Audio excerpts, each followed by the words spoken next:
Y obviamente quiero hacer historia en el boxeo, dejar mi nombre bien marcado en la historia del boxeo mexicano, en la historia del boxeo mundial y más que nada disfruto mucho de verdad lo que hago. Back on your boxing day. There you go. Excellent. There you go, Bernie. There you go, Bernie. Drop it with that, man. Kidney shot, Bernie. There you go.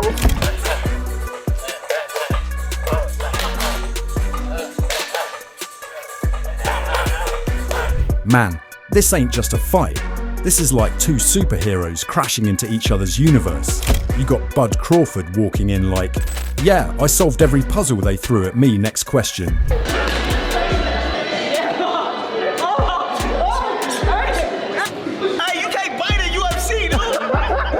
And then you got Canelo, sitting there cool as ever, like a dude who's fought every style known to man and still has time to sip espresso after training.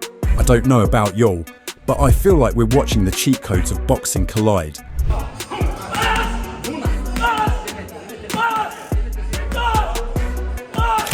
Canelo Alvarez will take any punch from Crawford, but I don't think Crawford will take any punches from Canelo.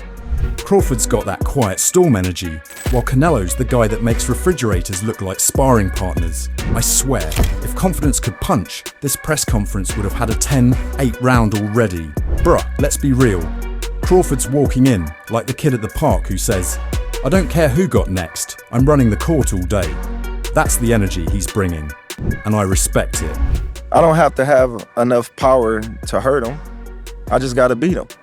That's it. If he slip up, then, he will get hurt. But then you look at Canelo, 67 fights deep, fought everybody from slick movers to dudes built like brick walls. And he's still collecting checks like rent is due. Crawford got 41 fights, which is solid. But compared to Canelo's resume, it's like bringing a fresh notebook to class while Canelo's already filled up 5 binders and highlighted the answers. And yo, those little split-second decisions, that's where experience cashes out. Canelo been there, seen that, solved that. How do you plan on dealing with this? I've been in this sport like so many years. I had so many good fights in my career and I had the experience to adapt myself to these kind of fighters. I fight everybody out there, every style. And I'm gonna do my job and put all my experience, all my talent there and that's it. So while Bud's confidence is shining bright, Canelo's over here holding the dimmer switch like, relax young fella, I wrote this script already. Oh, now this right here is a spicy twist. Jaron boots Ennis linking up with Canelo in the gym. That's like a young lion walking into the jungle to spar with the king who's been eating zebras for breakfast his whole career. You gotta respect it, because training with Canelo ain't no sightseeing tour.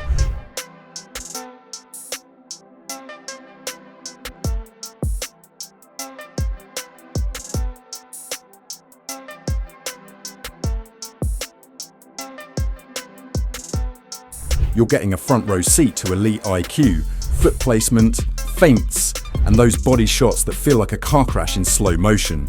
And for boots, that's priceless. You sharpen your blade by clashing with the sharpest steel.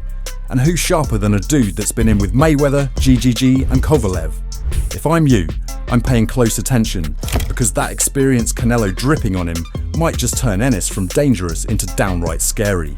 But I think you gotta lean more towards Canelo, because like I said before, he been putting big guys out and down, and Canelo not even really a 68 pounder. He probably really should be at 60 maybe, and he been hurting these guys.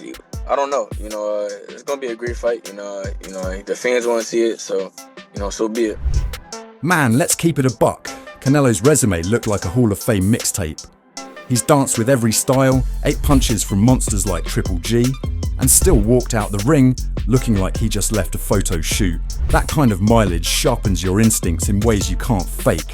Meanwhile, Crawford's been cooking dudes clean, no doubt, but he ain't had to solve the kind of puzzles Canelo's been handed. It's like Bud been playing chess in the park, while Canelo's been playing speed chess with grandmasters who throw the board at your head when they lose. So even though you see a small fighter, when you look in his eyes, do you see a fighter that could possibly beat you? No, never. So, Never. So he will never beat you? He's obviously he's a special fighter. He's a good fighter, but that's why they are good weight classes, right? And we're gonna find out September. And trust me, when the pressure hits, That difference in seasoning is the type that separates steak from fast food nuggets. And that's where Andy Ruiz comes sliding in with the real talk, breaking it down like only someone who's been in the fire can. And I'm right there with him. Canelo at 168 is like trying to spar with a moving brick wall that also counters you with sniper precision, pressure, slipping, countering. That's his whole game. Crawford though, that man's slick, confident, and he moves like his feet got Wi-Fi, but Andy nailed it.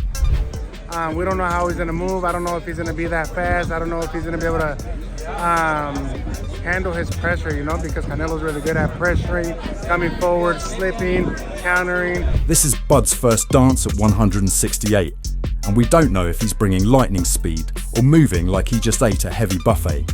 And yo, don't forget, Ruiz said nobody believed in him when he iced Joshua, so we can't sleep on Bud either. This fight feels like a gamble between Canelo's KO hammer and Crawford's chessboard movement, and honestly, I don't know if we're about to watch a knockout highlight or a 12-round puzzle. Andy said it himself, Canelo's pressure and counters are the secret sauce that Crawford might not be ready for. And you know he's right. Canelo, it's crazy because he could win by a knockout, and Crawford could probably win by moving around and making the fight a little difficult for Canelo. But like I said, anything could happen. Because once Canelo starts walking you down, slipping shots like he's late for dinner, it gets ugly real quick. Ruiz even dropped that Tyson gem. Everybody's got a plan till they get hit. But Andy also reminded us, don't count Bud out just because it's his first time at 168. Nobody believed in Andy when he shocked Joshua, and look how that turned out. So now we're sitting here wondering, does Canelo bully his way to a KO, or does Bud flip the script and dance his way into a legacy night? I think the pressure and the countering that he does, you know, he's really slick inside that ring. You know, everybody has a plan until they get in there, until they get hit, like Mike Tyson would always say. But like I said, anything could happen. And just when we thought Andy Ruiz gave us the blueprint, Lamont Roach Sr. stepped in like, hold up, I got the backstage pass. This man basically said Canelo's camp is like boot camp mixed with a science lab, pressure, IQ, defense, everything sharpened to the max. He kept it 100 that Canelo ain't just muscles and power, the dude's skill set is right there with Crawford, and that's what makes this fight spicy. Roach even reminded us Canelo might be sliding down some people's pound for pound lists, but don't get fooled, this man's still got the full toolbox and can pull out any weapon he needs. I'm saying if anybody can upset somebody, it's Terence Crawford. You know, a lot of people won't line up with that on paper, but it's two great fighters, man. I'm just looking for a great fight. And when his cousin's fighter went to spar Canelo, the feedback was simple. He's a bad boy. Translation, that's code for you better pack extra tricks if you plan on surviving. What really hit me though, is how Roach Sr. pointed out that Crawford likes to fight too. He's not just gonna run all night. He'll stand his ground, trade, and test that fire. And that's where the real gamble lives. If Bud slows even a little at 168, those reflexes get checked quick by a guy who's been sharpening his game since the Mayweather schooling. So now it's not just size versus skill, it's a test of who adjusts better when plan A gets ripped up. Canelo does everything well pretty much. He got great defense. He can catch punches, he can slip punches, he has ring IQ, know how to set up shots, he can damn sure take a punch. And I don't know about you, but after hearing that inside camp talk, this fight feels less like a matchup and more like a collision course with history. Roach Sr. even dropped the gem that Canelo trains like an animal, locked in on every detail, which means Bud ain't just facing a champion, he's walking into a machine built to break you down. And when sparring partners come back saying, yeah, that man's different, you know Crawford's stepping into the lion's den with nothing but his confidence and that unbeaten record as armor. I want to see how Crawford performs at that weight. Is it gonna slow him down? His reflexes gonna be as quick.